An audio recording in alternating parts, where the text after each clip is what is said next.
12వ అధ్యాయము లూకాసు వార్త 12వ అధ్యాయము 57వ వచన భాగాన్ని నేను చదువుతున్నానమ్మా, దయచేసి చూడండి. ఏది న్యాయమో మీ అంతట మీరు విమర్శింపరేలా. మళ్ళా చదువుతున్నా. ఏది న్యాయమో మీ అంతటా మీరు విమర్శింపరేలా. చిన్న ప్రార్థన చేద్దాం. కనికర సంపన్నుడా, దయగలిగిన తండ్రి, మహాకనికరమైన ప్రేక్షకులు స్తోత్ర వందనాలు, కృతజ్ఞతాస్తుతులు చెల్లిస్తున్నాను నాయన. మా ఆయుష్కాలను పెంచి మమ్మల్ని దీవించి మేలులతో నింపాలని నేను ఆశపడుతూ, కృప వెంబడి కృప, మేలు వెంబడి మేలు మా బ్రతుకుల్లో చేసి తెలుగు ప్రభావం మరొక పునరుత్థానపు ఆదివారపు శుభదినంలో అడుగు పెట్టేటటువంటి భాగ్యాన్ని కేవలం మీ కృప చేతనే అనుగ్రహించి మా మేలు కొరకు ఈ శుభదినాన్ని ఇచ్చినందుకే స్తుతిస్తూ ఉన్నాం. కన్న తండ్రి, మీ మంచి సమయాన్ని మాకు ఆశీర్వాదకరంగా మీరు మరొక సమర్థులు, మీకు అసాధ్యమైనది ఏమున్నది నాయన. కానీ జ్ఞానయుక్తంగా సద్వినియోగం చేసుకుని కృప మాకు తోడు లేకపోతే మేము దుర్వినియోగం చేసుకునే అవకాశం ఉన్నది నాయన. సద్వినియోగం చేసుకొని మీతో సమాధానపడి మీరు ఇచ్చేటటువంటి జీవంలో పాల్గొంటులు పొందినట్లుగా ఈ సమయాన్ని మాకు దీవెనకరంగా మలచండి నాయన. మమ్మల్ని జ్ఞాపకం చేసుకోనండి. నన్ను మమ్మలను, మా భావోద్రేకములను, మా అవసరతను ఈ సమయం ఎందుకైతే మేము కోరుకున్నామో తద్వారా ఏ దీవెన పొందుకొని వెళ్ళాలో, ఎలా మీతో సమాధాన పడాలో ఈ మంచి సదవకాశాన్ని సద్వినియోగం చేసుకుని జ్ఞాపకం స్వామి. చదవబడిన లేఖన భాగాన్ని చేతులుగా పిలుస్తూ రైతు నన్ను మమ్మల్ని దర్శించి సంధించి ఈ సమయానికి అవసరమైన హెచ్చరిక మాటలు దయచేయండి. సమయం తండ్రి పాడు చేసే సకల విధములైన ఆటంకాలు, అంతరాయ దుష్టత్రయాలు, మాలో ఉన్న బలహీనతలు, ఇతరత్ర సమస్తం వేసేనామంలో గర్జిస్తూ పారగలుగుతూ మాకు కనిపించి నన్ను మమ్మల్ని దర్శించి మాకు అవసరమైన సహాయం అందించున్నాను. అయోగ్య దాసుని దయతో జ్ఞాపకం చేసుకోమని యేసునామమును ప్రార్థించి ఉన్నపాటు స్వతంత్రించుకుంటున్నాను పరమ తండ్రి. ఆమేన్. దేవుని స్తోత్రం. హల్లెలూయా. ప్రియమైన దేవుని బిడ్డలారా, దేవుని సంగమా, చదువుకున్నటువంటి లేఖనంలో లేదా మరలా వచ్చిన భాగాన్ని చదివినట్లయితే ఆ సమస్యను లేదా ఆ సందర్భాన్ని దేవుడు మనకే వదిలేస్తూ ఉన్నారు. ఏది న్యాయమో మీ అంతటా మీరు విమర్శింపవేలా. ఏది న్యాయమో మీ అంతటా మీరు విమర్శింపవేలా అంటే, ప్రియులారా, దేవుడు మన కోర్టులో బాలు పెట్టారు, మన ఇంకిటానికి దాన్ని వదిలేస్తారు. అంతేకాకుండా మనల్ని ఘనపరుస్తున్నారండో. ఎలాగూ మీరేం రోబోలు కాదు, మీరు మెషిన్స్ లేవు, మీరు నా స్వరూప సౌందర్యంలో చేయబడినటువంటి వ్యక్తులు, వ్యక్తిత్వ నిర్మాణము కలిగిన వారు, మంచి చెడ్డల వివేచన, తర్కబద్ధమైనటువంటి విధానం, న్యాయాలు పరిష్కరించగలిగిన కాస్తంత వివేకమును, తెలివిని, ఆలోచనను, జ్ఞానాన్ని దాని మీద పెడితే మీరే చక్కగా దాని గురించి ఒక వివరణ ఇవ్వగలరు అని అంటూనే మనల్ని కూడా దేవుడు ఏం చేస్తున్నారు? గౌరవిస్తున్నారు, కనపరుస్తున్నారు. మన వ్యక్తిత్వ సౌందర్యానికి కూడా ఆయన ఏం చేస్తున్నారు? ఘనతనిస్తూ ఉన్నారన్నమాట. ప్రియులారా, ఇప్పుడు మీకు అర్థం కావడం కొరకు ఇంకో మాట కూడా చెప్తాను. మొన్న గారు పెళ్ళైతే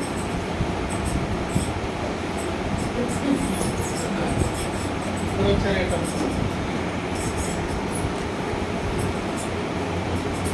నిజంగా అజ్ఞానులు కొంతమంది ఉండొచ్చు, లేదా స్కూల్లో కాలేజెస్లో డమ్మీ స్టూడెంట్స్ కొంతమంది ఉంటారు. చలోక్తిగా కామెంటేటివ్గా కాకుండా, కామెంట్ చేసి పరిహాసం చేసే విధంగా కాకుండా, చాలా ప్రసన్నమైన వదనంతో అక్షోటరు గారు, అమ్మాయి నువ్వేం తెలుగు తక్కువ రానివా, నువ్వు చాలా జ్ఞానవంతురాలు, అబ్బాయి నువ్వేమి అజ్ఞానం కాదు, నువ్వు చాలా మేధస్సు కలిగిన వ్యక్తివి, ఎందుకో నీకున్న తెలుగుని నీవు కాస్తంత వినియోగించట్లేదు, నీ గురించి నాకు తెలుసు, మీ అమ్మ నాన్నకు తెలుసు, నీకున్నటువంటి ఆ యొక్క జెనెటిక్ వాతావరణాన్ని బట్టి నువ్వు చాలా తెలివైన దానవు అని ఒక తెలుగు తక్కువ వ్యక్తిని ఆ ట్యూటర్గా ఎదుటనున్నటువంటి అధికారి గౌరవించారనుకోండి. అప్పుడు తెలియకుండానే ఆ వ్యక్తి లోపల ఏ స్థితి వస్తుంది చెప్పండి? నేను కూడా తెలివైన దానని, నాకు కూడా తెలివితేటలు ఉన్నవి, నేను కూడా జ్ఞానము గలవాడని. ప్రభువునందు ప్రియులారా, కొన్నిసార్లు చాలా నిర్లక్ష్యంగా ఉన్నటువంటి వ్యక్తులను ఈ విధంగా మాట్లాడడం ద్వారా వారు కూడా కాస్తంత దేనికి పని చెప్తారు? తమ జ్ఞానానికి, ఆలోచన విధానానికి పని చెప్పి కొంచెం ధ్యానం చేయడం ఆలోచిస్తారు. ప్రారంభంలో అందరూ డమ్మీ స్టూడెంట్లే, ఎందుకంటే అప్పుడు మనకు అహాలు రావు. పైగా చెప్పినట్లు ఏ రాయమంటే ఈ రాసి అడ్డుగెత్తి పెట్టిన వాళ్ళు ఏమండి. ఆ తర్వాత వీళ్ళందరూ ఏమైపోయారు? పెద్ద పెద్ద ప్రొఫెసర్స్ మంచి తెలివైన వాళ్ళు, జ్ఞానం ప్రభునందు ప్రియులారా. అలాగే ఏదో మనలో లేని దానినేదో చూపించి చెప్పి, మనలో లేనిదేదో ఉన్నదని భ్రమింపజేసి భ్రమలోనికి మనల్ని తీసుకువెళ్ళి మీరంత గొప్ప ఎంత గొప్ప అని అబద్ధం ఆడట్లేదు దేవుడు. మన స్వరూపమందు మన పోలిక చొప్పున నరులను చేయుదుమన్నప్పుడే, చేసినప్పుడే చాలా జ్ఞానవంతులైన వ్యక్తులుగా దేవుడు మనల్ని చేశారు. దేవుని స్తోత్రం. అయితే పాపమును బట్టి జరిగిన పతన స్థితిలో జరిగిన ప్రమాదం, మరి మహిమ కలిగిన పరిచర్యలు ఉన్నాం కనుక ఇదివరకే ఒక 25-30 సంవత్సరాలు ఇంటున్నటువంటి మ్యాగజైన్స్ ద్వారా మనం ఎన్నో నేర్చుకున్నాం.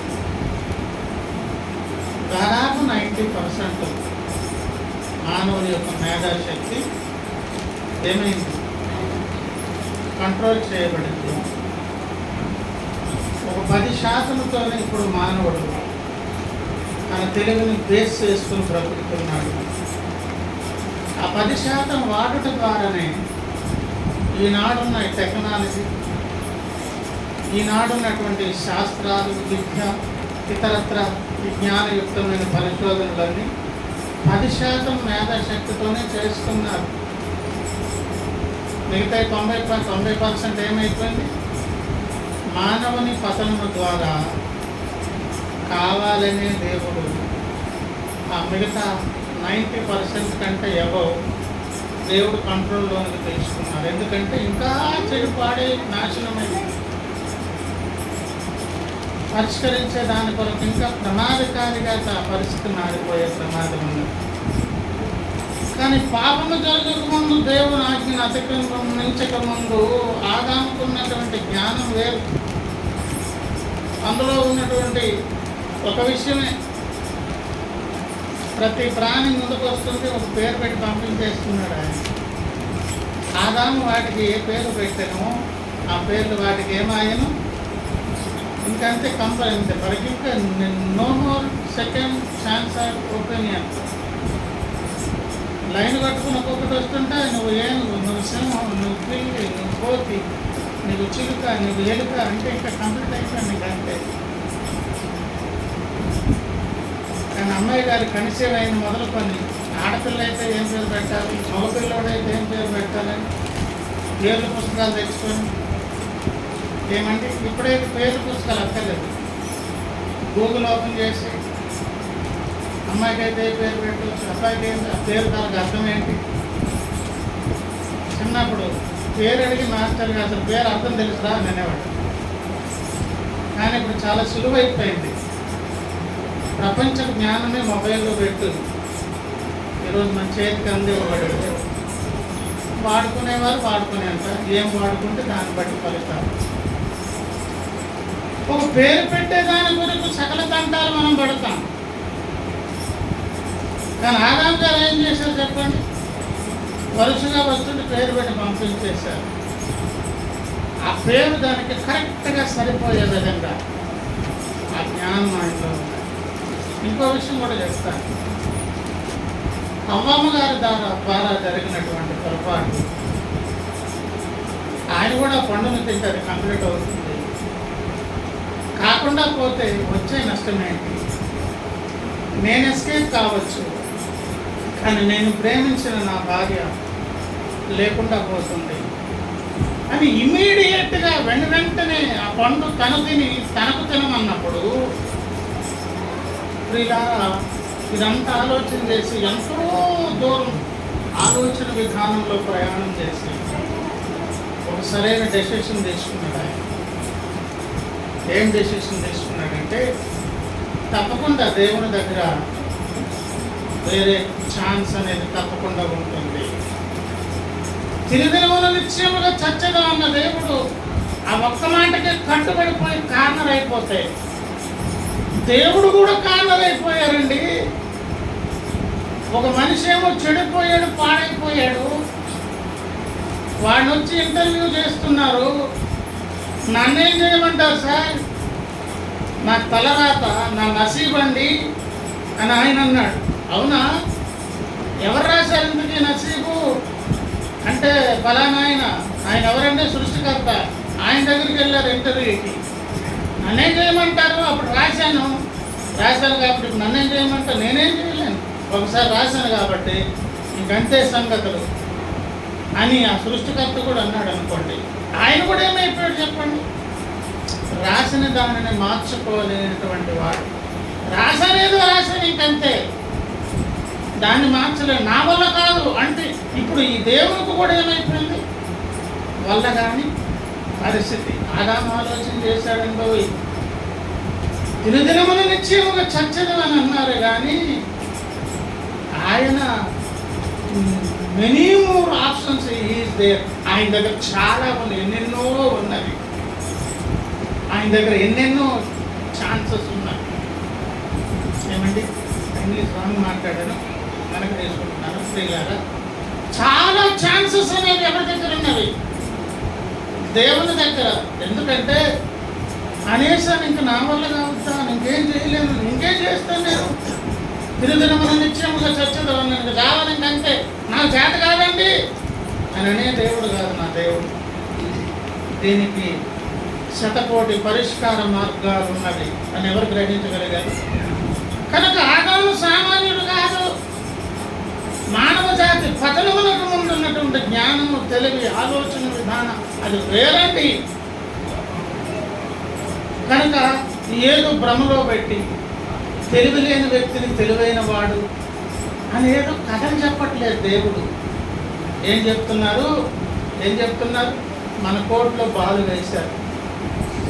మన కోర్టులో బాలు వేసి మీరే ఏం చెప్పండి, ఏ న్యాయము మీ అంతటా మీరు విమర్శింపరేలా, ఏది న్యాయమో మీ అంతటా మీరు విమర్శింపరేలా. ఇక్కడ సైడ్ హెడ్డింగ్ పెట్టుకున్నాం అనుకోండి, ఆ ఒక్క వచనం మీదే దృష్టి పెట్టాను అనుకోండి, వేరే వేరే సందేశాలు నీ వ్యక్తిగత విషయం మీదకు, నా వ్యక్తిగత విషయం, నీ కుటుంబ విషయం, నా కుటుంబ విషయం, సమాజంలో నీకున్న స్థితిగతులు, నాకున్న స్థితిగతులు, అలాగే మనకి ఇవ్వబడిన ధర్మాలు, వాటి విషయంలో మనకున్న నిబద్ధత, అందులో ఉన్నామా లేదా, ఏమైనా ఏమండి అది రైటా కాదా, ఇవన్నీ మనం ఒకటి చూసుకోవచ్చు. కనుక ఈ విషయాల వైపు నేను వెళ్ళకుండా అక్కడ కాంటెంపరీగా అక్కడ ఉన్నటువంటి సందర్భాన్ని తీసుకున్నట్లయితే అక్కడున్న పరిస్థితిని బట్టి దేవుడు అక్కడ ఉన్నటువంటి సమాజంతో మాట్లాడుతున్నారు. అప్పుడెప్పుడు ఆ సమాజం గురించి ఆ కాలం గురించి మాట్లాడితే ఇప్పుడెందుకు ఈ సందర్భం అంటే ఈ మానవ మనుగడ, ఈ మానవ భరణపు చరిత్ర ఆరంభమై కొనసాగుతుంది. ఇది ముగింపు కాలేదు.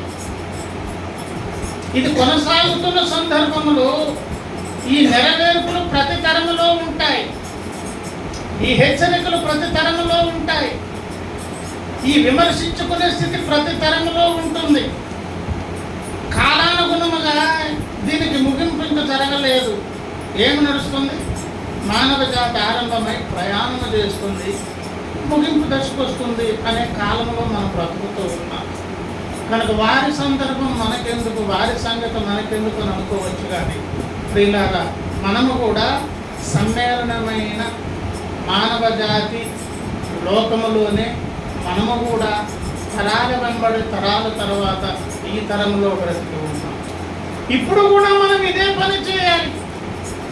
ఆనాడు వారితో అన్నటువంటి ఆ దేవుడు ఇప్పుడు మనతో అంటున్నారు, ఏది న్యాయమో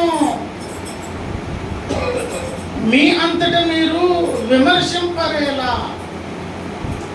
మనలను మనమే పరీక్షించుకోవాలి, మనల్ని మనమే విమర్శించుకోవాలి, మన ఎదుట ఉన్న పరిస్థితులు సందర్భాలను పట్టించుకోవాలి, మనము న్యాయ నిర్ణేతలం అవ్వాలి. మన కోర్టులోనికి ఈ సమస్యను తీసుకుని తెచ్చిపెట్టి మీరే పరిష్కరించండి అని ఎవరన్నారు? దేవుడు అన్నారు. ప్రభునందు ప్రియులారా, ఇంతకు ఏమిటి ఆ సమస్య? ఏమి పరిష్కరించుకోవాలి? కరెంట్ అఫైర్స్ ప్రకారంగా అక్కడున్న సందర్భమును ఆలోచన చేస్తే లూకాసు వార్త 12వ అధ్యాయపు వచనాలలో 54 నుంచి నేను చదువుతాను, చూడండి. మరియు ఆయన జనసమూహములతో ఇట్లా మీరు పడమటి నుండి మబ్బు పైకి వచ్చుట చూచున్నప్పుడు వాన వచ్చుచున్నదని వెంటనే చెప్పుదు, అలాగే జరుగును. నిజంగా ఎంత గొప్ప సైంటిస్టులు అండి లేదు. దక్షిణపు గాలి విసురుట చూచున్నప్పుడు వడగాలి కొట్టునని చెప్పుదు, అలాగే జరుగును. నిజంగా మరి అద్భుతమైన జ్ఞానము తెలివేలుకున్నది. ఇప్పుడు కూడా దేవుడు వారిని తప్పు చేసి మాట్లాడట్లేదు. మీరు గెస్ చేసింది కరెక్ట్, మీరు చెప్పింది 100% అలాగే జరుగుతుంది, ఇంకా తిరుగులేదు అని మానవ జ్ఞానమును దేవుడు మెచ్చుకుంటున్నాడు. అంటే ప్రియులారా, ఇప్పుడు ఏదైతే గెస్ చేసి చూస్తున్నారో కిందకు వచ్చేకన్నారు, వేషధారులారా అని ఎందుకు అనాల్సి వచ్చింది? ఇంత జ్ఞానము తెలివి అన్నీ ఉపయోగించి ఇంత చక్కగా గెస్ చేయగలిగి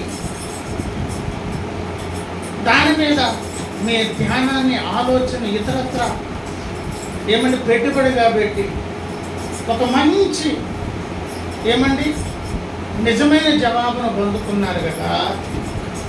ఈ అప్లికేషన్, ఈ ధ్యానము, ఈ పరిశోధన, ఈ విమర్శనాత్మకమైనటువంటి మనస్సు, మీ వివేకాన్ని అక్కడ మాత్రమే పడతారా? అంటే ఇంకా పెట్టాల్సిన చోట్లున్నవి ఎన్నో కాదండి. మన జీవితములలో 2 స్థలాల మీద మనం దృష్టి పెట్టాలి. మొదటి విషయం ఇక్కడ చెప్పాడు, మీరు భూమి ఆకాశముల వైఖరి గుర్తింపనెరుగుదురు. భూమి ఆకాశముల వైఖరి గుర్తింపనెరుగుదురు అని చెబుతూ రెండో మాట, ఈ కాలమును మీరు గుర్తింపనెరుగలేలా. ఈ కాలమును ఇది గుర్తించగలిగినప్పుడు అదెందుకు గుర్తించరు? దీని మీద మీ మేధాశక్తిని వాడి 100% రిజల్ట్ అచీవ్ చేసుకోగలిగినప్పుడు అదే తర్కాన్ని అదే వివేకాన్ని, తెలివిని దాని మీద కూడా వాడి దాని నుంచి జవాబులు ఎందుకు పొందుకోరు? అయితే మీరు వేషధారులే, అందుకు ఆ పేరు పెట్టారు. ప్రభునందు ప్రియులారా, ఈ భూమి ఆకాశముల వైఖరి ఎరుగుట అనగా అర్థం ఏమిటి? పతనమైన మానవ జాతికి సంభవించిన ప్రమాదాల్లో ఒక ప్రమాదం ఏంటో తెలుసా? ఒక గిరిగీసి పెట్టాడు దుష్టుడు, దుష్ట సామ్రాజ్యం ఏర్పరిచాడు. ఈ యుగ సంబంధమైన దేవతగా కొన్ని ధర్మాలు స్థాపించాడు. ఆ ధర్మాలకు ఒక పరిధిని గీసి ప్రతి మనిషి జీవిత కాలంలో నువ్వు ఏదైనా సాధించు, ఎన్నైనా సంపాదించుకో, ఎంతైనా దాని మీద అవగాహన కలిగి ఉండు, కానీ నీ దృష్టి మొత్తం, నీ జ్ఞానము మొత్తం, నీకున్న తర్కం, నీకున్న తెలివితేటలు సమస్తం ఈ భూమి ఆకాశాల సంబంధమైన గిరి లోపల ఇక్కడికి సంబంధించినంత మట్టుకే నీ పరిశోధనలు, నీ ప్రయాసలు, నీ కష్టము, నీకున్న ప్రతి దానిని వినియోగించు అనే ఒక ధర్మాన్ని స్థాపించాడు వాడు. లోకము దుష్టుని యందున్నది, ఈ దుష్టుడు అధికారయ్యాడు. వాడు ఒక చట్టాన్ని స్థాపించాడు, ఆ చట్టపు పరిధిని గీశాడు. పరిధిని గీసి ఎలా కంట్రోల్ చేస్తున్నాడు అని అంటే, మానవుని యొక్క మేధాశక్తి మీద తన కంట్రోల్ ఉన్నది. కొరింథీయులకు రాసినటువంటి 2వ పత్రిక 10వ అధ్యాయము 4వ వచనములో, మా యుద్ధోపకరణములు శరీర సంబంధమైనవి కావు గాని దేవుని ఎదుట దుర్గములను పడద్రోయు జాలినంత బలము కలవై ఉన్నవి. పౌలన్న పరిచర్య చేస్తూ దేవుని ఎదుట కొన్ని దుర్గములున్నవి. దుర్గము అంటే ఏదో సిమెంట్ ఇటుకలతో కట్టినటువంటి ఒక బలమైన స్ట్రాంగ్ బిల్డింగ్ కాదు. బలమైనటువంటి బాంబులు వేసిన, ఏమైనా విన్నారా? చాలా ఇప్పుడు ఎవరండి ఆయన, ఇరాక్ అధ్యక్షుడు, ఇప్పుడు కాదు ప్రెజెంట్గా అమెరికా వారు,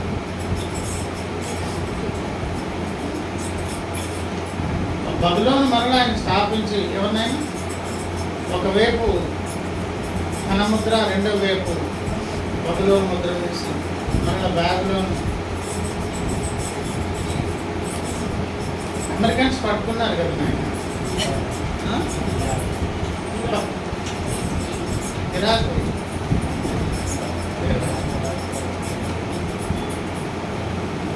ఆయన దాక్కున్నటువంటి భూభాగము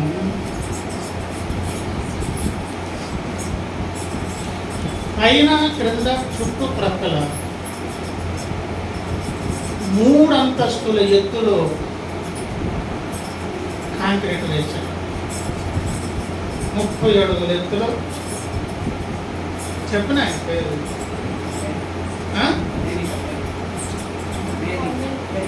ఏంటది? ఉరిశిక్ష వేశారు అయ్యా. ఆయన మర్చిపోతాను, గడ్డాలతో దొరికాడు కదా. సింపుల్గా చాలా ప్రాచుర్యం కలిగిన పేరు మర్చిపోతాను, ఎక్కడో రికార్డ్ అయిపోతుంది. వేరే తెలియదు పాత్ర.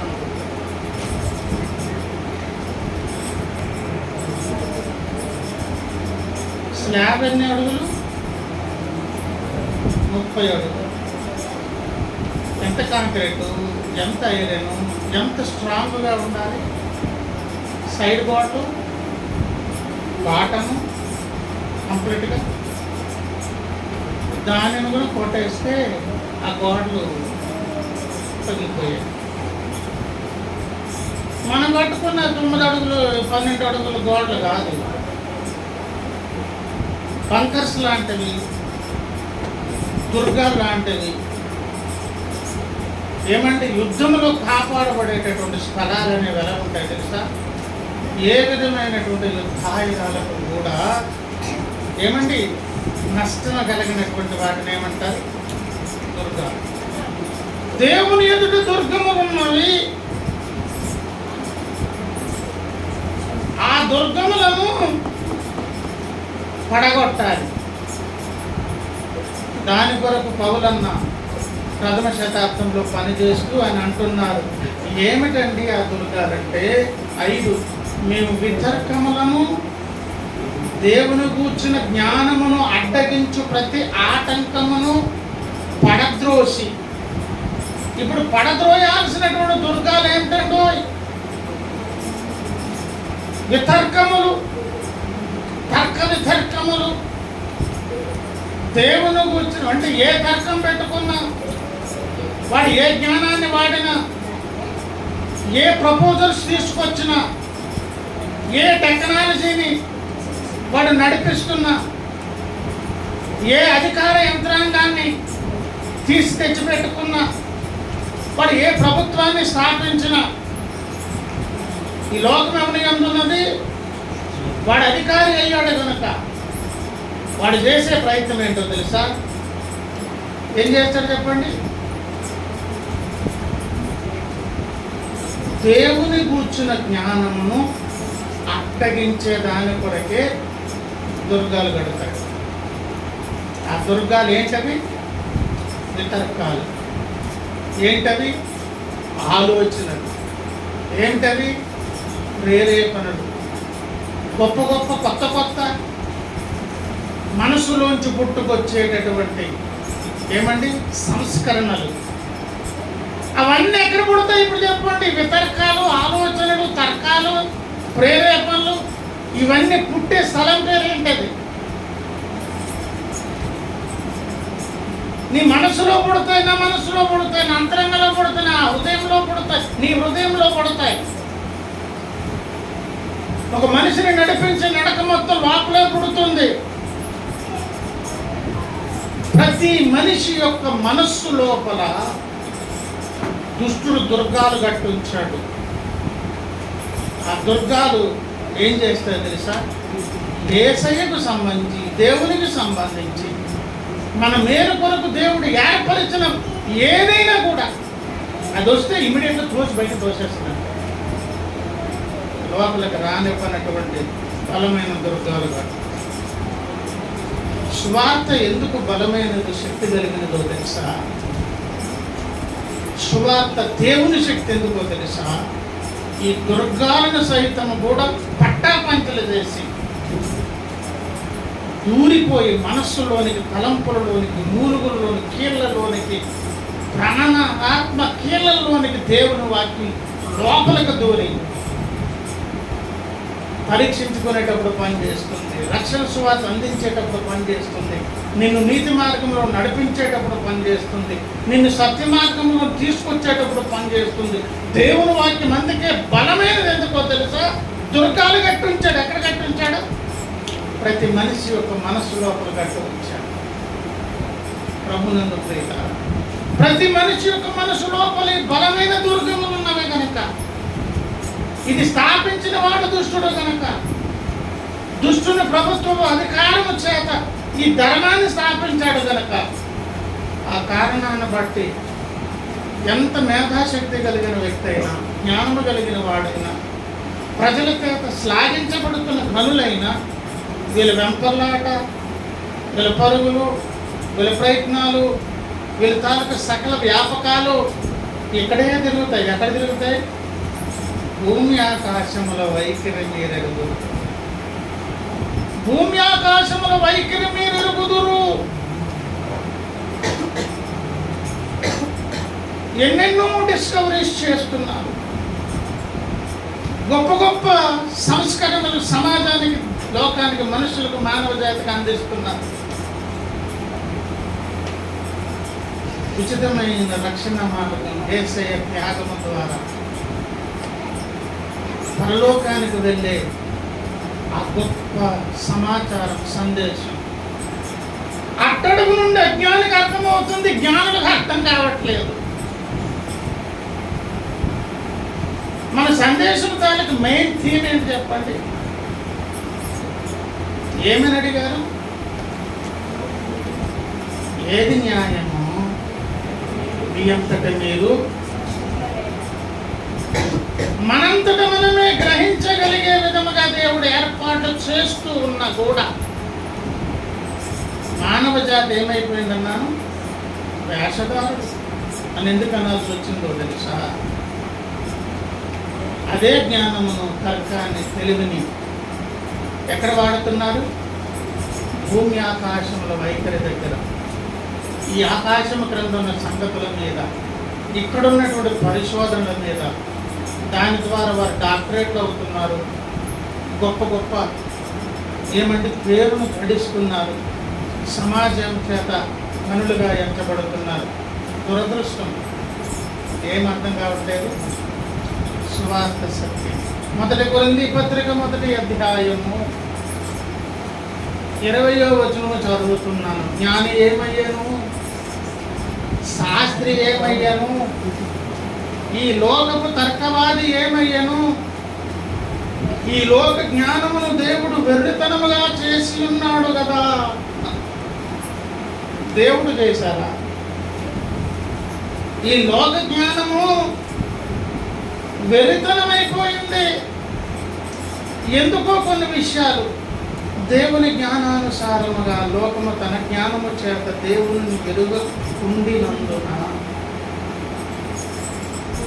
లోకము తనకొక జ్ఞానం ఉన్నది. అంటే 2, ఒకటి దేవుని జ్ఞానము, రెండవది లోక జ్ఞానము.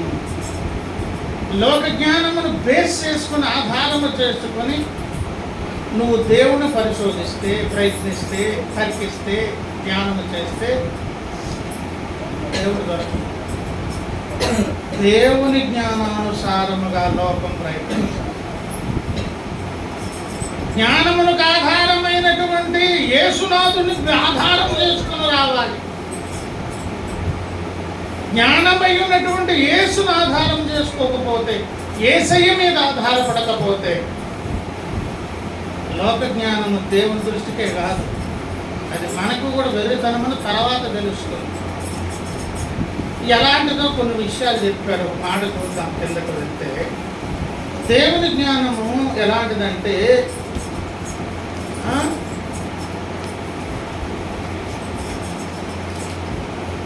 నమ్మువారిని రక్షించుట దేవుని దయాపూర్వక సంకల్పమాయ. దేని నమ్మేవారు? దేవుని. దేనిని నమ్మేవారు? దేవుని జ్ఞానము. దేని మీద ఆధారపడేవారు? దేవుని జ్ఞానానుసారంగా. జ్ఞానమై ఉన్నటువంటి యేసయ్యను ఆధారం చేసుకుంటేనంట ఏమండోయ్ ఏం జరుగుతుందంట? రక్షించుటకు ఒక వేదిక, దయ చూపించి రక్షించేదాని కొరకు ఒక ఆధారాన్ని దేవుడు ఏర్పాటు చేస్తాడు. అయితే ఏ వైఖరి తెలుసంట? భూమి ఆకాశంలో వైఖరి. ఈ పరిధి ఎలా ఉంటుంది ఇక్కడ చెప్పారు చూడండి. 22. యూదులు సూచక క్రియలు చేయమని అడుగుతున్నారు, గ్రీసు దేశస్థులు జ్ఞానము వెతుకుచున్నారు. అయితే మేము సిలువ వేయబడిన క్రీస్తును ప్రకటించుచున్నాము. 3 వర్గాలు ఉన్నారు. యూదులకి ఎంతసేపు ఏం కావాలి? సూచక క్రియలు. ఏమండి? గ్రీసు దేశస్థులు ఏం కోరుతున్నారు? జ్ఞానాన్ని. అయితే మేము అనే ఒక వర్గం ఉన్నది. వీరెవరో తెలుసా? భూమి ఆకాశముల వైఖరి అనబడినటువంటి, ఇక్కడ కాదు, దేవుని సహాయం చేత దాటి అవతలకు వెళ్ళినటువంటి వారు, లేదా అటు నుంచి దైవశక్తి ఈ గొప్ప దుర్గాలన్నిటిని పడగొట్టి ఆ వ్యక్తుల లోపలకు సువార్త శక్తి వెళ్ళి, దైవశక్తి లోపలకు వెళ్ళి రక్షణ పొందినటువంటి సమాజం అని చెబుతూ కిందకు వచ్చాక ఆయన యూదులకు ఆటంకముగాను, అన్యజనులకు వెర్రితనముగాను ఉన్నాడు. యూదులకేమి గ్రీసు దేశస్థులకేమి పిడువబడిన వారికి క్రీస్తు దేవుని శక్తియును జ్ఞానమునై, ఆ యూదులలోనే కొంతమంది, ఆ గ్రీసు దేశస్థులలోనే కొంతమంది, దేవుని పిలుపులో ఉన్న వారికి అది దైవశక్తి అయింది. మిగతా వారికి ఏమైందంటండి? వెర్రితనముగా అనిపించింది. ఏమిటది? యేసయ్య అంట. ఆయన ఎందుకు వెర్రితనంగా ఉన్నారు? ఇంతకు సువార్త వెర్రితనముగా ఉన్నదా? యేసయ్య వెర్రితనముగా ఉన్నారా? ఇక్కడ యేసయ్య వెర్రితనముగా వారికి అనిపించారని చెప్తున్నారు. ఎందుకో చెప్పనా? వినండి ఒకసారి. యూదులకి ఏం కావాలో తెలుసా? సూచక్రియలు కదా. సులువుగా అనుకోవడం ఏంటండి? దిగి రావాలా? దేవుడు తన శక్తిని నిరూపించుకోవాలా? అప్పుడు మేము తప్పకుండా భజన చేస్తాం. అప్పుడు నువ్వు చేసేది ప్రపంచం మొత్తం భజన చేస్తాం. దైవశక్తి నిరూపించుకోవడం కొరకు అద్భుతాలు సూచక్రియలు చేసి శిలువ నుంచి కిందకి దిగి రావాలి అనే వరవడు ఎవరిది? యూదులు. గ్రీసు దేశస్తుల సంగతి ఏంటి? యూదులకు రాసిన పై విలాసం రాయబడింది. ఏం విలాసం? రాజుగారు యుద్ధము, పోరాటాలు. అంటే రాజును గణపరచాలంటే ఓడిపోతే గణపరుస్తారు, గెలిస్తే గణపరుస్తారు. రాజుకు ఘనత రావాలంటే ఓడిపోవాలి, గెలవాలి. మీరే ఆలోచించండి సార్ జ్ఞానయుక్తంగా అని అంటుంది ఎవరి? గ్రీసు దేశం. మీరు ఎంతసేపు ఏం కావాలి? జ్ఞానంతో ఆలోచించు. రాజు అయితే సిలువ చేసుకుంటాడా? రాజు అయితే ఏం చేయాలి? ఓడిపోవడం ఏంటంటే గెలవాలండి. గెలిచేవాడు రాజండి. అద్భుతం చేసి దిగి వస్తే ఆయన దేవుడు అండి. అందుకు సువార్త కాదు, యేసయ్య ఈ లోకానికి ఎట్లా మారిపోయారంట. అది ఏమి జ్ఞానము? లోక జ్ఞానం. ఈ లోక జ్ఞానం అనేటువంటి కూడల లోపల మొత్తం సమాజం లోకం నిండిపోయింది. ఈ రోజు కూడా ఇవే ప్రశ్నలు సంధిస్తున్నారు కొంతమంది మీడియాతో. దిగొస్తే జయిస్తే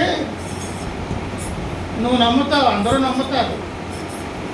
ఇప్పుడు కాదు కానీ తర్వాత ఆయనే వస్తారు, చచ్చినట్టు నమ్ముతావు. టైం దాటిపోయాక ఆయన ఎందుకు దిగి రాకూడదు? ఆయన ఎందుకు ఆ టైంలో అలా యజ్ఞము కావాలి? దాని వెనక విశ్వానికున్న మేలేంటో, లోకానికి ఉన్నటువంటి మేలేంటో ఆ కన్నులు దేవుడు తెరవజేస్తే తప్ప అవి తెరవజేయబడాలి అంటే మిమ్మల్ని మీరు ఏం చేసుకోండి? విమర్శించరు కదా. ఎంతసేపు భూమి ఆకాశాల వైఖరైనా కాస్త అదే ధ్యానాన్ని ఎక్కడ పెట్టమన్నారు? ఈ కాలమునకు వచ్చినటువంటి సంగతి.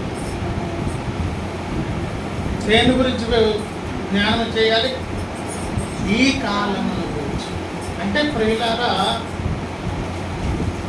ఈరోజు కూడా యేసయ్యను గురించి, సువార్తను గురించి ఎవరైనా మాట్లాడుతుంటే వాళ్ళు ఇప్పుడు ఎవరై ఉన్నారు? యేసయ్య సువార్త ఆటంకముగా, వెర్రితనంగా అనిపించే వర్గంలో ఉన్నది. ఇది ప్రతి తరములో నడుస్తుంది. కానీ మేమైతే ఎవరిని గురించి ప్రకటిస్తున్నాం? సిలువ వేయబడిన యేసయ్య. ఆ త్యాగం ఏంటో, ఫలితం ఏంటో, లాభం ఏంటో మనకు తెలుసు. మొత్తానికైతే మనం హెచ్చరిక వాక్యం కొరకు వచ్చాము కనుక ఇక్కడ గమనించినట్లయితే అక్కడున్న సమాజంతో మాట్లాడుతున్నారు. ఏమి మీరు భూమి ఆకాశముల వైఖరి గురించి ధ్యానం చేసి స్పష్టమైనటువంటి జవాబులు చెప్పగలుగుతున్నారు. ఈ కాలమును గుర్తింప ఎరుగరేమా అని ఏది న్యాయమో మీ అంతటా మీరు విమర్శించారు. ఈ కాలం మనకెంతైనా ఈ లోక సంబంధన జ్ఞానము, ఎంతైనా ఈ పరిసరాల మీద పట్టు మనకెంత ఉన్నా, ప్రతి తరములో దేవుడు తన సంఘమును కోరుకున్నదేంటో తెలుసా? ఈ కాలమును కూర్చున్నటువంటి సంగతులను గుర్తించాడు. ఈ సందర్భం మనకు అర్థం కావాలంటే ఒకసారి అపోస్తుల కార్యంలోనికి ఒకసారి రండి. 3వ అధ్యాయంలో అపోస్తుల కార్యముల గ్రంథము 3వ అధ్యాయము. ప్రియులారా,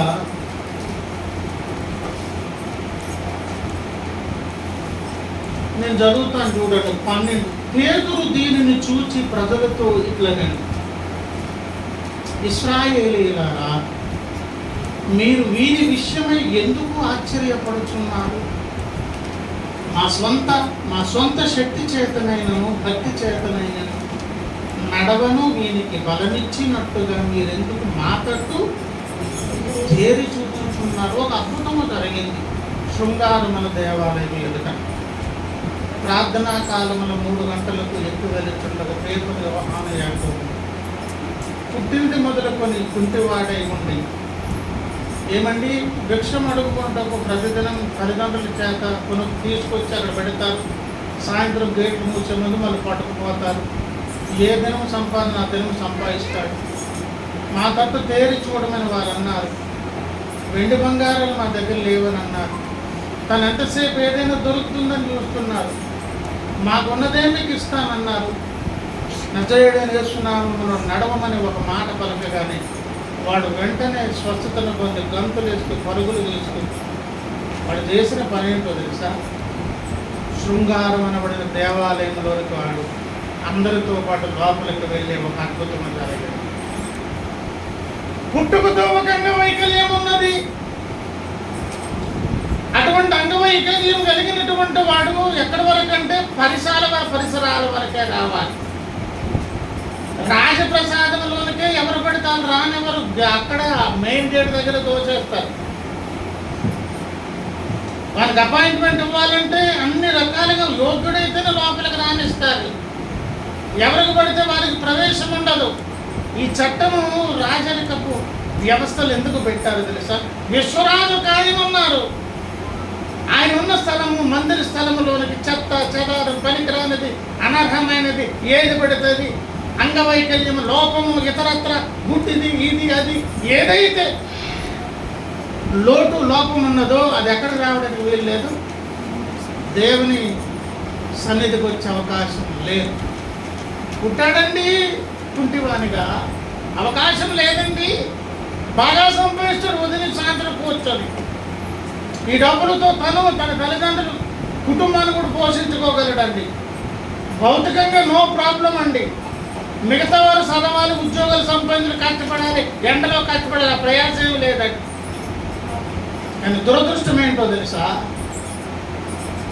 శృంగారం మన దేవాలయంలోనికి భక్తులందరూ వెళ్తే తిని వెళ్ళే అవకాశం లేదండి. మాకు కలిగినదే నీకు ఇస్తున్నాం. ఆ ఇచ్చింది ఏంటో తెలుసా? దేవుని ఇంటిలో అడుగు పెట్టే భాగ్యాన్ని. దేవుని స్తోత్రం. ఏ స్వచ్ఛత జరిగింది? దేవునింటికి నడిచే స్వచ్ఛత జరిగింది. పుడుతూనే పాపగా పుట్టి నరకానికి పోవలసినటువంటి ఒక వ్యక్తిని దేవునింటిలోనికి వెళ్ళేటటువంటి మహదవకాశాన్ని శిలువ యజ్ఞం ద్వారా ఇచ్చి అనర్హుడు అనబడినటువంటి అర్హుడుగా దేవుడు తీర్చిదిద్దే కార్యక్రమపు నెరవేర్పింది. మా సొంత శక్తి చేత బలము చేత ఇది జరగలేదు. ఎవరి ద్వారా జరిగిందని చెప్పారు? యేసయ్య నామము పేరట జరిగింది అని చెబుతూ అక్కడ ఒక మాట అన్నారు చూడండి. 19. ప్రభువు సముఖము నుండి విశ్రాంతి కాలములో వచ్చున్నట్లు. ప్రభువు సముఖము నుండి అక్కడ మనము చదువుకున్నది ఏంటి? కాలమును గుర్తిరగండి. సింగులర్ మాట్లాడాం. ఇక్కడ 19వ వచనంలో ఏమున్నది? ప్రభు సముఖము నుండి విశ్రాంతి కాలములు. ప్లూరల్ ఇక్కడ కనిపిస్తుంది. ఏమిటా కాలములంటే ఎన్నైనా ఉండొచ్చు, కానీ 2 చాలా ప్రాముఖ్యమైనవి. ముగింపుకు వస్తున్నాను, వినండి జాగ్రత్తగా. ఎన్నైనా కాలములు ఉండొచ్చు, కానీ 2 ప్రాముఖ్యమైనవి. మొదటిది రక్షణ కొరకు దేవుడిచ్చిన అవకాశం అనే ఒక కాలము. రెండవది ఈ వ్యక్తి రేపు దేవుని తీర్పులో నిలువబడే ఒక కాలం. ఈ 2 కాలములు అనేవి చాలా ప్రాముఖ్యమండి. ఈ మధ్య ప్రయాణములో దేవుని సముఖము నుండి ఎన్నైనా దీవెనలు మనకు రావచ్చు. రక్షణకు ముందు ఇచ్చిన, తర్వాత ఇచ్చినవన్నీ ఎందుకో తెలుసా? ముందు ఇచ్చినవి రక్షణ కొరకు, తర్వాత ఇచ్చినవి రక్షణ కొనసాగించుకునే దాని కొరకు మాత్రమే కాకుండా తీర్పులో ధైర్యముగా నిలుచునే దాని కొరకు. ప్రభువు సముఖము నుండి విశ్రాంతి కాలములు వచ్చునట్లును, మీ కొరకు నియమించిన క్రీస్తు యేసును ఆయన పంపునట్లును, మీ పాపములు తుడిచివేయబడు నిమిత్తమును మారు మనసు నందు తిరుగుడి. మీరు మారు మనసు పొందే ఒక కాలం వచ్చింది. మీ పాపములు కడిగివేయి తుడిచివేయబడి క్షమింపబడే ఒక కాలం వచ్చింది. ఇక్కడ జరిగిన స్వస్థతను చూసి కుంటివాడు లేచి గంతులేస్తున్నాడని చూస్తున్నారు, కానీ ఆ కుంటితనం అనేది దేనికి ఆటంకమైందో, ఎన్ని కలిగి ఉన్నా దేవుని మందిరంలోనికి పోకపోతే అది ఎంత ఆటంకమో, అలా వెళ్ళేదాని కొరకు దేవుడు ఏర్పరిచినటువంటి ఒక ప్రత్యేక కాలం వచ్చింది. ఆ కాలం ఏంటో తెలుసా? యేసయ్య ద్వారా ఈ లోకానికి దేవుడు అనుగ్రహించినటువంటి గొప్ప దీవెనకరమైన కాలం. ప్రభువు సముఖము నుండి వచ్చాయి. మారు మనసుకు వేదిక ఏర్పరచబడింది. పాపములు క్షమించబడే అవకాశము కలిగింది. ఆ కారణమును బట్టి ఆయన యజ్ఞమయ్యారు, యాగమయ్యారు. ఆయన ద్వారా ఈ మేలు మీకు దేవుడు ఇచ్చారు. ఇంకా కిందకు వచ్చాక అంటున్నారు చూడండి, 22వ వచనం, మోషే ఇట్లా, నేను ప్రభు అయిన దేవుడు నా బట్టి ఒక ప్రవక్తను మీ సహోదరుల నుండి మీ కొరకు, నాలాంటి ప్రవక్తను ఎందుకు అనాల్సి వచ్చిందో? 430 సంవత్సరాలు పాయిచులకు బానిసత్వములు మ్రగిపోతున్నటువంటి 25-30 లక్షల ప్రజలను విడిపించేటటువంటి సాధనముగా, విమోచకుడుగా, ఒక నాయకుడుగా మోషే గారిని దేవుడు ఏర్పరిచి ఆ శృంఖలాల నుంచి, బానిసత్వం నుంచి, ఐగుప్తు చెర నుంచి విడిపించే దాని కొరకు ఒక ప్రవక్తను దేవుడు పంపించారు. ఆ ప్రవక్త పేరు ఏంటి? మోషే. అలాంటి ఒక ప్రవక్త ఈ భూమి మీద అవతరించబోతున్నారు, వస్తారండి. నెక్స్ట్ ఆయన వచ్చినప్పుడు ఏం చేయాలంటే, ఆయన మీతో ఏమి చెప్పినను, ఆయన మీతో ఏమి చెప్పినను అన్ని విషయములలో మీరు ఆయన మాట వినవలెను. విందురు. పుట్టినోట్లు ఏమున్నది? విందురు. ఇప్పుడు వినేవాడు ధన్యుడు, తర్వాత వినేవాడు అన్యుడు. ఇప్పుడు వినేవాడు పరలోకానికి వస్తాడు, అప్పుడు వినేవాడు నరకంలో ప్రార్థన చేస్తాడు. అప్పుడు కూడా దేవుణ్ణి గణపరుస్తూ స్తుతిస్తూ ప్రార్థన చేస్తాడు.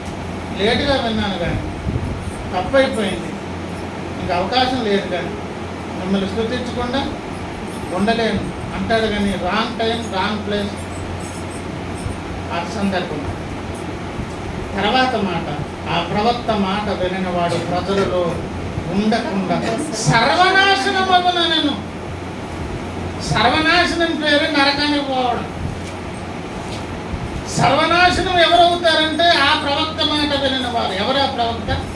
నా వంటి ప్రవక్త. ఎవరైనా యేసయ్య. నా వంటి ఎందుకన్నారంటే, నా ద్వారా ఇశ్రాయేలు జనాంగమును ఎలాగైతే దేవుడు విడిపించారు. ఏమండి, మరి అబ్రహాము సంతానమైనటువంటి వారిని నా ద్వారా ఎలాగైతే విడిపించారు, అలాగూ దేవుని ప్రజలను బానిసత్వపు సాతాను చెర నుంచి విడిపించే ఒక కార్యక్రమం జరగబోతుంది. అది ఏమి కాలములో? ఏమి కాలములు? పాప క్షమాపణ కొరకు, మారు మనసు పొందే దాని కొరకు దేవుడు ఏర్పరిచిన కాలము. దేవుడి కాలములను గుర్తించండి. ఆ రోజు యూదులతో, ఇశ్రాయేలీలతో అక్కడ జరుగుతున్నటువంటి పెంతెకోస్తు పండుగ నాడు పేతురు గారు మాట్లాడారు. యేసయ్య దగ్గరకేమో తండోపతండాలుగా అనేక మంది పరిగెత్తుకొని వస్తుంటాయి. అక్కడ వారికి ఆయన ఏమన్నారు? ఎంతసేపు రొట్టెలు భుజించుట, వెంబడించుట, భూమి ఆకాశాల వైఖరి దగ్గర మాత్రమే దృష్టి నిలిపి ధ్యానము చేయడం అనే దగ్గరే ఆగిపోయి కాలం ఎందుకు పట్టించుకోవట్లేదు? కాలం ఎందుకు పట్టించుకోవాలో తెలుసా? ముగింపు వస్తున్న 12వ అధ్యాయం, లూకా సువార్త 12వ అధ్యాయం మరలా 57 నుంచి చూద్దాం. ఏది న్యాయమో ఎంతట మీరు విమర్శింపలేదా, వాదించు వానితో కూడా. అధికారి వద్దకు నీవు వెలుచుండగా అతని చేతి నుండి తప్పించుకొనుటకు త్రోవలోనే ప్రయత్నము చేయము. లేదా అతడు ఒకవేళ నిన్ను న్యాయాధిపతి యొద్దకు ఈడ్చుకొని పోవును. న్యాయాధిపతి నిన్ను బంట్రౌతునకు అప్పగించును. బంట్రౌతు నిన్ను చెరసాలలో వేయును. నీవు కడపటి కాసు చెల్లించే వరకు వెలుపలికి రావని నీతో కాలములను గుర్తించకపోతే జరిగే నష్టం. యేసయ్య చెప్తున్నారు, మీరు తీర్పులో రేపు ఉండబోతున్నారు, జాగ్రత్త. కాలములను గుర్తించకపోతే నష్టం. అక్కడ పెద్దకోస్త పండగ నాడు పేతురు గారు మాట్లాడుతున్నారు. మారు మనసుకి ఇచ్చిన అవకాశం ఇప్పుడు వాడుకోకపోతే, వినియోగించుకోకపోతే, ఆ ప్రవక్తగా వచ్చిన యేసయ్య మాట వినకపోతే సర్వనాశనం అయ్యేది తప్ప బాగుపడే అవకాశము లేదు. వినాలి, ఇంకంత తప్పదంటే. పాప క్షమాపణ అని ఒకటే కాదు, కొన్ని విషయాలు అక్కడ చెప్పారు. ఆ మాట కూడా చదువుదాం. అపోస్తుల కార్యముల గ్రంథము 3వ అధ్యాయము 26. దేవుడు తన సేవకుని పుట్టించి లేదా లేపి, ఇప్పుడు అవన్నీ వివరించం కానీ, మీలో ప్రతి వాని దుష్టత్వము నుండి మళ్లించుట వలన మిమ్మల్ని ఆశీర్వదించుటకు ఆయన మొదట మీ వద్దకు దుష్టత్వము నుంచి మళ్లించి ఆశీర్వాదం పొందాలి. పాపములు కడిగి వేయబడి దాని కొరకు మారు మనస్సు పొందాలి. అంతేకాకుండా ఇవన్నీ కూడా ఎప్పుడు జరుగుతాయంట? కాలం అంటే ఇది ఏమి కాలము? 55వ గ్రంథం, యెషయా గ్రంథం 55వ అధ్యాయం 6వ వచనపు మాట ఏంటి? యెహోవా మీకు దొరుకు కాలమున ఆయనను వేడుకొనుడి. అంటే ఇది ఏమి కాలము? దేవుడు దొరికే కాలం. దేనికి? పాపక్షమాపణ పొందేదాని కొరకు. దేనికి? దుష్టత్వం నుంచి మళ్లింపబడేదాని కొరకు. దేని కొరకు? దేవుని ఆశీర్వాదములకు వారసత్వ హక్కుదారులుగా మారేదాని కొరకు. అందుకే ఇది ఏంటంట? దేవుడు భక్త జనాంగములకు ఇచ్చినటువంటి దీవెనకరమైన కాలములు.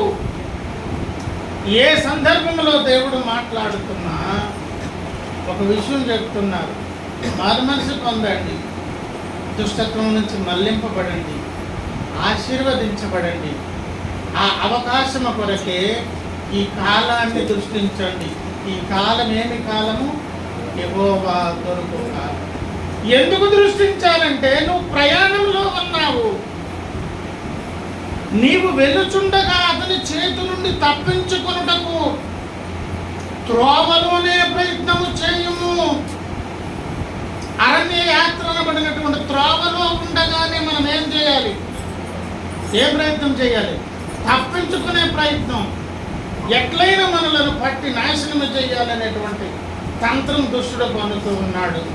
ఇప్పుడు చెప్తున్నాను, ఆ తంత్రాల్లోని పథకాల్లోని దొరికిపోయినప్పుడే క్రైస్తవుడుగా క్రమశిక్షణ కలిగి బ్రతకట్లేదు. నీతి న్యాయములు తప్పిపోతున్నారు. అన్యాయం ఎదుటి వ్యక్తులకు చేస్తున్నారు. వ్యక్తిగతంగా తమకు తాము నష్టం చేసుకుంటున్నారు. తమ ద్వారా కుటుంబానికి నష్టం కలుగుతుంది. తమ ద్వారా సమాజంలో ఆరోగ్యకరమైన వాతావరణం ఉండట్లేదు. క్రైస్తవుడు ఉన్న చోట ఉప్పు, వెలుగు అనే లక్షణాలు ప్రస్ఫుటంగా కనిపించాలి. ఈ రెండూ కనిపించట్లేదంటే ముందు నీకే ఏమి లేదు. ఇప్పుడు ఆరోగ్యకరమైన స్థితి లేదు. అంటే ఇక్కడ కూడా దేవుడు చెబుతున్నారు, ఏది న్యాయమో ఆలోచించు, విమర్శించు.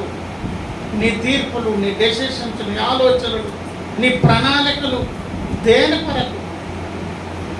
అంతవరకు ఉన్నోళ్ళు ఎక్కడి వరకు పెట్టుకున్నారండి? భూమి ఆకాశాలు ఇక్కడి వరకే కదా. నువ్వు చేసే తీర్పులు, న్యాయాలు, ఆలోచనలు పరిధి దాటి ముందుకు వెళ్తాయా? దేవుని ముందు నిలుస్తాయా? త్రోవలో ఉండగానే జాగ్రత్త చేసి, త్రోవలో ఉండినప్పుడు, బొందులో ప్రాణం ఉండినప్పుడు, అరణ్య యాత్ర చేస్తున్నప్పుడు, దేవుడు నీకు ఇచ్చిన ఆయుష్కాలం అనే దాన్ని అనుభవిస్తున్నప్పుడే కాలాన్ని పట్టించుకో. ఈ కాలం పేరేంటి? యెహోవా దొరుకు కాలము. ఈ కాలం పేరేంటి? మారు మనసు కొరకు వేదిక దేవుడు సిద్ధపరిచిన కాలం. ఈ కాలం పేరేంటి? దుష్టత్వం నుంచి మళ్లించబడాలని ఆశపడితే మళ్లించబడే కాలం. ఇటువంటి ఈ మంచి కాలం నాడు త్రోవలో ఉండగా, ప్రయాణంలో ఉండగా మనము జాగ్రత్త పడకపోతే ఇతరత్ర ఎన్ని ప్రాముఖ్యమైన ఘనతలుంటే ఏమి లాభం? ఇందాక చెప్పుకున్నాం, సిలువను వచ్చిన వార్త కొంతమంది అధికులైనటువంటి వ్యక్తులకు వెరితనంగా అనిపించింది. వారికి ఏం అర్థం కావట్లేదు. అందులో ఉన్న దైవశక్తి. ఏవో రీజన్లు చెబుతున్నారు, తర్కాన్ని వాడుతున్నారు, జ్ఞానయుక్తంగా మాట్లాడుతున్నాం అనుకుంటున్నారు. దేవుడంటే రుజువుపరుచుకోవాలండి, అద్భుతాలు చేయాలండి, ఏదేదో మాట్లాడుతున్నారు. కానీ ప్రభునందు ప్రియులారా, దేవుని కార్యం, దాని వెనక ఉన్నటువంటి ఆ మాధుర్యం, అనంత ఆయన దైవ ప్రణాళిక, దాని ద్వారా జరిగే మేలు ఈ తలకాయకి ఎక్కడ అర్థమవుతుందండి? దేవుడే దిగి రావాలి, దర్శించాలి, సహాయం చేయాలి. అంటే మనం చేయవలసిన ప్రార్థన ఏంటో తెలుసా? దేవా, నీవిచ్చిన కాలములను సద్వినియోగం చేసుకుని జ్ఞానం. మోషే గారు ఒక చక్కని ప్రార్థన చేశారు. ఆ మాట చెప్పి నేను ముగిస్తాను. 90వ కీర్తన, కీర్తనల గ్రంథం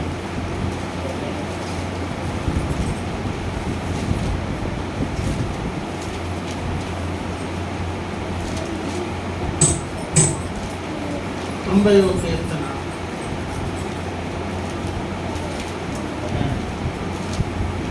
12. మాకు జ్ఞాన హృదయము కలుగునట్లుగా చేయము. ఏమి హృదయము కలుగునట్లుగా? ఎందుకన్నయ్యా అడుగుతున్నావారంటే చెప్తారు. మా దినములు లెక్కించుటకు మాకు అప్పుడు లెక్కిస్తారనమాట. అది జరగలేదు అనుకోండి, అడ్డదిడ్డంగా వాడుతాం మన దినాలు, మన ధనాన్ని, మన సమయాన్ని, మనకున్న వరాలను. జ్ఞాన హృదయము కలుగునట్లుగా ఈ కాలములను గుర్తెరుగుట, వినియోగించుకున్న విధముగా, మారు మనసు పొందినట్లుగా, దుష్టత్వము నుంచి మళ్లింపబడినట్లుగా, త్రోవలో ఉండగానే మీతో సమాధానపడినట్లుగా. త్రోవలో ఉన్న నీకు నాకు ఈ ఉదయకాల హెచ్చరిక అదే. త్రోవలో ఉన్నావు, నిన్ను నీవే విమర్శించుకో, నీ చర్యలను విమర్శించుకో, నీ మాటలు విమర్శించుకో. దేవుని లెక్కలో ఉన్నవి, దేవుని తీర్పులో రికార్డ్ అయి ఉన్నవి. వ్యర్థమైన ప్రతి మాటలకు వచ్చి దేవుడు లెక్కడుగుతాడండి. దేహముతో జరిగించిన వాటిని వచ్చి రేపు దేవుడు లెక్కడుగుతారండి. ఈ చిట్టం మొత్తం ఇప్పుడు ఎక్కడుంది? ఇప్పుడు దేవుడు అంటున్నాడు, న్యాయమా నీ ప్రవర్తన, నీ మాట, నీ చర్య, నీ నిర్ణయాలు, నీ తీర్పులు, నీ దైనందిన జీవిత వ్యాపకాలన్నీ కూడా దేవుని దృష్టికి న్యాయమా? ఎక్కడ చూసుకోమన్నారు? కాలములను గుర్తెరగడము అనగా ఇదేమి కాలము? యెహోవా దొరుకు కాలము మాత్రమే కాదు, దేవునితో సమాధానపడి మారు మనసు పొంది దేవుని చేత ఆశీర్వదించబడే కాలం. ఈ పొందులో ప్రాణం. రేపు గురించి నీకేం గ్యారెంటీ ఉందా? నేను తిరుగులే. ఏమైనా దేవుడు కృప చూపించాలండి. దేవుని చిత్తమైతే బ్రతుకుతాము, ఇది అది చేస్తామని చెప్పాలి. ఏమి చిత్తమైతే? దేవుని చిత్తమైతే. ప్రభునందు ప్రియులారా, ఆఖరిగా మాట మరలి చదివి ముగిద్దాం. ఏంట మాట అండి? ఏది న్యాయము మీ అంతటా మీరు విమర్శింపరేలా అని వాదించు వారితో కూడా అధికారి వద్దకుని వెలుచుండగా అతని చేతి నుండి తప్పించుకొనుటకు త్రోవలోనే ప్రయత్నము చేయండి. చేయకపోతే ఒకవేళ ఏమండి కడపటి కాసు చెల్లించే వరకు బయటికి రానంటే పాపం వలన వచ్చు జీతము మనను చావడం తప్ప వచ్చే అవకాశం లేని స్థలానికి చాలామంది వెళ్తున్నారు. మీరు వాళ్ళకు సంబంధించిన వారు కాదు కదా, మీరెవరు, మీరు వేరన్నారు కదా. త్రోవలో ఉండినప్పుడు పరిష్కరించుకున్నాం, సమాధాన పడతాం, దేవుడి మాట దేవుడిగా రండి ప్రార్థనలోనికి వెళ్తాం. ప్రభువా వందన